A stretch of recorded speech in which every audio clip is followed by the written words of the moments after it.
तो ट्रांसफार्मर क्या होता है ये जानने जा रहे हैं इस क्लास में। तो देखिए ट्रांसफार्मर आपने देखा भी होगा, कई बार नाम सुना भी होगा, आपने देखा होगा आपके शहर में मोहल्ले में रखा रहता है एक जगह पे। तो ट्रांसफार्मर बेसिकली है क्या? ट्रांसफार्मर एक ऐसा डिवाइस होता है जिसका यूज अल्टरनेटिंग वोल्टेज को घटाने या बढ़ाने में यूज करते हैं। तो अगर डेफिनेशन लिखना चाहे तो as it is a device, it is a device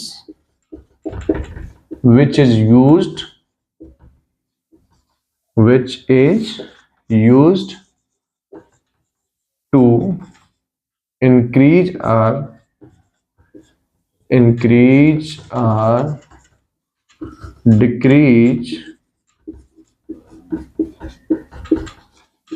alternating voltage। अब यहां पे वर्ड लगा है अल्टरनेटिंग वोल्टेज। तो क्या सर हम इसको डायरेक्ट वोल्टेज मतलब ईएमएफ नहीं कर सकते हैं? बिल्कुल बेटा, उसको नहीं कर सकते हैं। सिर्फ अल्टरनेटिंग वोल्टेज को ही हम बढ़ा सकते हैं, घटा सकते हैं इस डिवाइस का यूज करके, डीसी के लिए नहीं।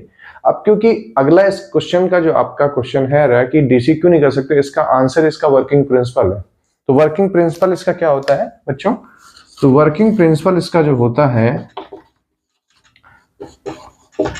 कंप्लीट ये पूछा जाता है तो इसलिए मैं पूरा बता रहा हूं। वर्किंग प्रिंसिपल इसका बेसिकली म्यूचुअल इंडक्शन होता है। अब समझ गए होंगे म्यूचुअल इंडक्शन। इसमें क्या होता है, चेंजिंग करंट यूज होती है। ठीक है, तो म्यूचुअल इंडक्शन की वजह से अगर हम कंस्ट्रक्शन या डायग्राम की बात करें, अगर कंस्ट्रक्शन या फिर डायग्राम की बात करें तो इसमें होता क्या है, जैसे म्यूचुअल इंडक्टेंस हम जानते हैं 2 कॉइल होनी चाहिए, तो यहां भी 2 कॉइल बनेंगी। जनरली आपका एक सॉफ्ट आयरन कोर होता है, फ्रेम जिसको बोलते हैं, ठीक है।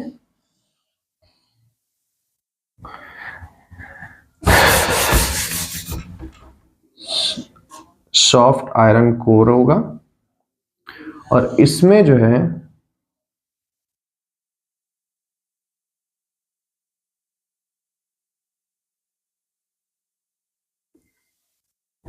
इसमें अब ये फ्रेम हो गया सॉफ्ट आयरन कोर का, ठीक है, सॉफ्ट आयरन कोर। क्यों यूज किया जाता है? क्योंकि इसका जो हिस्टैरिसीस होता है सबसे कम होता है। अब इसमें जो है प्राइमरी कॉइल, जिसको हम इनपुट कॉइल कहते हैं, इसको बोलते हैं प्राइमरी कॉइल, या फिर इसको इनपुट कॉइल भी कहते हैं।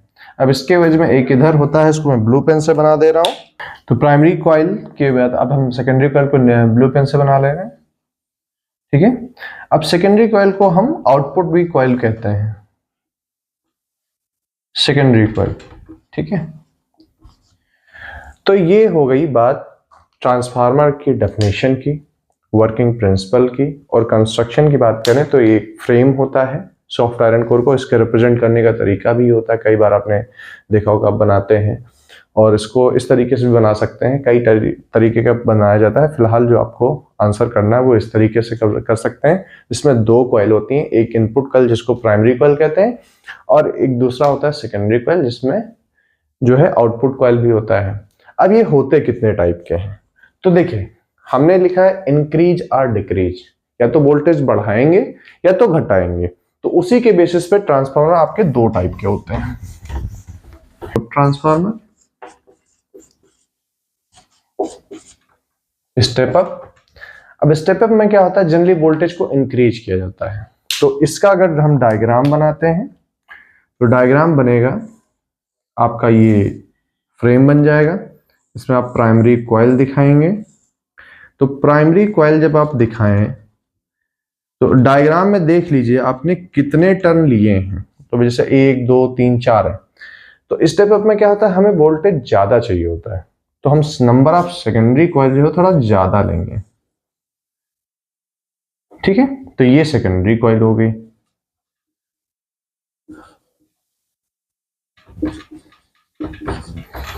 अब मान लो ये NP है और ये NS है, तो यहाँ पे NP क्या होगा, कम हो जाएगा NS से। अभी हम इसको फॉर्मूला डिराइव करेंगे तो उसमें आएगा। और स्टेप डाउन में एक्चुअली उल्टा होता है, स्टेप डाउन में। तो अब अगर स्टेप डाउन में हम देखें तो पहले एक फ्रेम बनाते हैं।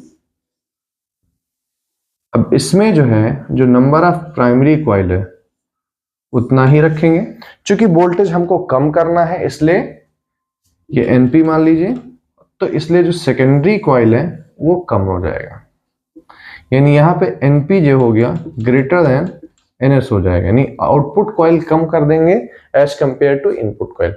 तो अब जब जनरली हम लोग क्या करते हैं कि बनाते हुए ट्रांसफार्मर ध्यान देते नहीं है, लेकिन यहाँ पे देखा जाता है, तो इस बात का भी ध्यान रखें कि आप स्टेप अप बना रहे हो या स्टेप डाउन बना रहे हो, उस हिसाब से प्राइमरी और सेकेंडरी कॉइल में अंतर होना चाहिए। अब आती है बात डेरिवेशन की, तो डेरिवेशन करते हैं। तो इसको सबसे पहले हम डायग्राम बना ले रहे हैं, ठीक है। तो जब फ्रेम होता है तो दो कॉइल होंगी यहाँ पे। अब मान लो कि हमने इसके थ्रू इनपुट के थ्रू यानी प्राइमरी कॉइल इसको एन एस मान लिया। अब इसके थ्रू हमने वीपी वोल्टेज दिया, तो जिसकी वजह से क्या होगा, एक फ्लक्स लिंक होगा सेकेंडरी कॉइल में। तो जो सेकेंडरी कॉइल में जो एक ईएमएफ जनरेट होगा, तो अकॉर्डिंग टू फैराडेज लॉ ये जो ईएस होगा वो क्या होगा, minus NS number of turns in secondary coil into d∅dt होगा। अगर वहीं पे बात करें कि जब प्राइमरी कॉइल में एक ईएमएफ जा रहा है, तो ये भी तो एक कॉइल ही तो है, तो उसके अंदर भी तो एक सेल्फ इंडक्टेंस टाइप में जनरेट हो जाएगा। तो वो क्या होगा, वो ईपी हो जाएगा और वो बराबर हो जाएगा एनपी d∅dt, ठीक है। अब मान लीजिए हमने वीएस को वीएस माना है और ईपी को वीपी माना है, क्योंकि दोनों में जो फ्लक्स होएगा वो सेम होगा। सेम किस लिए होगा कि वोल्टेज वही अप्लाई कर रहे हैं ना, ऐसा तो नहीं कि आप एक्स्ट्रा दे रहे हैं, तो वही जनरली क्या होता है, वोल्टेज बढ़ जाएगा तो करंट कम रह जाएगा। तो इस केस में क्या करते हैं कि मान लो ये Vs is equals to minus NS d∅dt और Vp is equals to minus NP d∅dt। अब अगर इसको इक्वेशन 1 माने, इसको इक्वेशन 2 माने और दोनों को डिवाइड कर दें, तो 1 डिवाइडेड बाई 2 क्या मिलेगा। अब जब डिवाइड करेंगे तो आपको मिल जाएगा, यहां पे मैं लिख दे रहा हूं Vs upon Vp is equals to, देखो d∅dt कैंसिल आउट हो जाएगा, माइनस माइनस कट जाएगा, सिर्फ बचेगा NS NP। तो ये रिलेशन आपको दे देगा, यानी कि अगर आपको स्टेप अप या स्टेप डाउन बनाना है तो उससे ये पता चल जाएगा कि आपको वोल्टेज जितना रिक्वायर्ड है तो उसका सब कितना टर्न होने चाहिए आपके कॉइल में। अब इस वाले रिलेशन का यूज करके आप नंबर ऑफ टर्न्स बात पता कर सकते हैं या फिर वोल्टेज पता कर सकते हैं, ठीक है, जो आपका क्वेश्चन आपसे पूछता है, ठीक है। चूंकि अब तक जो इंसानों ने मशीन बनाई है उस कैटेगरी में अगर देखा जाए तो ट्रांसफार्मर ही एक ऐसी मशीन है जो मैक्सिमम एफिशिएंट मशीन होती है। तो अगर एक आइडियल ट्रांसफार्मर 100% एफिशिएंट है, यानी जिसको आइडियल ट्रांसफार्मर कहेंगे, तो उसमें मतलब कोई भी एनर्जी लॉस नहीं होगी, बट ये ऑन पेपर होती है थ्योरी। तो प्रैक्टिकली एक अच्छा ट्रांसफार्मर 95% तक एफिशिएंट हो सकता है, ठीक है। एक अच्छा ट्रांसफार्मर 95% तक एफिशिएंट हो सकता है। तो 95% एफिशिएंट का मतलब क्या होगा, एनर्जी कंजर्वेशन है। तो यानी जो एनर्जी आपके इनपुट पे रहेगी वही एनर्जी आउटपुट पे रहेगी। तो इसको अगर हम बात करें करंट के टर्म में, यानी कि हमारी कोई भी करंट लॉस नहीं हो रही है, तो input power is equals to output power, ठीक है। तो VI यानी इनपुट अक्रॉस प्राइमरी कॉइल, तो VP IP is equals to VS IS, क्योंकि इनपुट को हमने प्राइमरी कॉइल के थ्रू माना है, आउटपुट को सेकेंडरी कॉइल के थ्रू माना है। तो क्या हो जाएगा, VP upon VS is equals to IS upon IP। तो एक रिलेशन आपका ये भी मिल गया। अब इन तीनों को अगर हम दोनों को कंबाइन कर लें तो हमारे पास एक हाइब्रिड मिल जाता है, जिससे आप तीनों कोई भी आप कैलकुलेशन कर सकते हैं। वो क्या मिल जाएगा, VP upon VS is equals to NP upon NS is equals to IS upon IP। ठीक है, तो ये तीनों को आप ऐसे कर सकते हैं। कहीं कहीं पे 1 2 भी आप दे देते हैं तो उसमें कोई प्रॉब्लम नहीं है, रटना नहीं है आपको। जैसे मान लीजिए इसको 1 मानेंगे तो जहां जहां P है 1 से रिप्लेस कर देंगे, जहां जहां 2 S है वहां को 2 से रिप्लेस कर देंगे तो 1 2 से हो जाएगा। ठीक है, तो अब ये ट्रांसफार्मर में इतनी सारी जानकारी आपको होनी चाहिए तो आपको बता दी गई है। ठीक है, लेकिन ट्रांसफार्मर लॉसेज भी पूछा जाता है। तो होता क्या है कि अगर लॉसेज इन ट्रांसफार्मर की बात करें तो इसको पहले मिटा देते हैं। तो इस कम्प्लीमेंट्री क्वेश्चन एक ये भी बन जाता है कि highlight the losses in transformer. तो देखिए ट्रांसफार्मर बनाने के लिए हम क्या करते हैं भाई, मेटल ब्लॉक यूज किए जाते हैं, उसमें वाइंडिंग्स यूज की जाती है। तो जैसे क्या होता है कि जैसे बल्क पीसेज ऑफ मेटल्स होते हैं, यानी कि जो हम कोर एलिमेंट यूज नहीं करते हैं, सॉफ्ट आयरन, तो जो इसमें वाइंडिंग है तो फ्लक्स एक इसके थ्रू भी तो जनरेट हो जाता है। अब चूंकि इसका हम आउटपुट इससे कोई लेते नहीं है तो इसमें भी एक करंट आ जाती है। ठीक है, और ये जो करंट होती है क्या होती है, जैसे घेरावदार होती है, जैसे किसी चीज में लॉक हो जाए तो अब उस करंट का कोई यूज है नहीं, लेकिन जो मेटल जिसमें वो जनरेट हुई उसका कुछ रेजिस्टेंस होता है।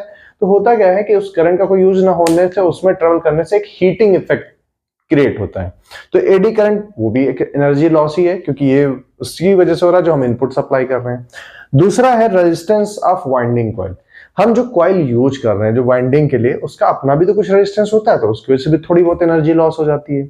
तीसरा है फ्लक्स लीकेज। तो फ्लक्स लीकेज क्या होता है, जनरली फ्लक्स प्राइमरी से सेकेंडरी में करंट पास हो रही है, तो इस चक्कर में हमेशा कुछ ना कुछ फ्लक्स लॉस हो ही जाता है। ठीक है, तो ये कुछ 2-3 आपके लॉसेज होते हैं एनर्जी की, जिसकी वजह से वो जो आप हमने 100% का जो बात किया था एफिशिएंसी का, वो 100% ना होकर के कुछ 90 से 95% तक हो जाता है। एक अच्छा ट्रांसफार्मर 95% तक एफिशिएंट होता है। तो इनकी जो कमियां हैं उनको दुरुस्त करके बनाया भी जाता है। बहुत डिपेंड करता है फ्लक्स लीकेज को रोकने के लिए उनके डिजाइन पे। ट्रांसफार्मर तो कई प्रकार के हो सकते हैं ना, कि एयर कोर भी हो सकता है, लिक्विड कोर भी हो सकता है, और कई तरीके के बनाए जाते हैं, रेडियल भी बनाए जाते हैं, लीनियर भी बनाए जाते हैं, अलग अलग तरीके के। तो उसी बात पे डिपेंड करता है कि फ्लक्स लीकेज हम कितना कम कर सकते हैं, कितना कंट्रोल कर सकते हैं। तो ये रहा ट्रांसफार्मर में। मिलते हैं नेक्स्ट क्लास में। Thank you.